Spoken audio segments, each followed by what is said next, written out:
And we are back, and this time I'm going to show you how to create a blend letter logo in Adobe Illustrator.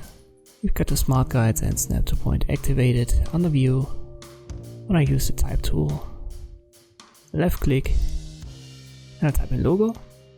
In the font I use Archimede variable concept, and I use the extra condensed thin version or style of it. But I want to increase the distance between the letters, and I can do so over here. Let me go to 300 in this case. That's a good starting point. I align that, and now V for the selection tool, and I hold Alt to drag a copy out of it. Let me reposition that up to here.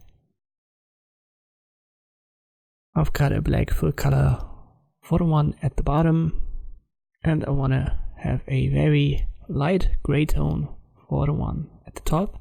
Right now the one with the light gray color is on top. I want to change that. So right click on the bottom one, arrange, bring to front. And now you can see the bottom one, so the black one, is in the front. Select them both, object, blend, specified steps. Let me try 3 steps for now. Now object, blend and make. And this is the basic principle of this design effect. It works well for companies with a short name, and you can also try it on lettermark logos. Let us try something else with the same effect. We'll just use a different color.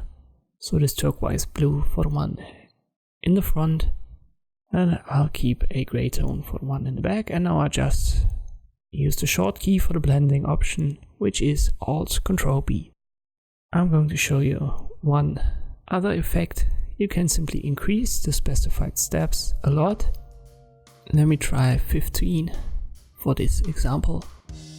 And again, Alt-Control-B, and it gives us this effect. That only works well if you've got a big distance between the letters, otherwise you've got too many overlaps. So keep that in mind when you try this logo design effect on your own examples. Thank you for watching, and I'll see you next time.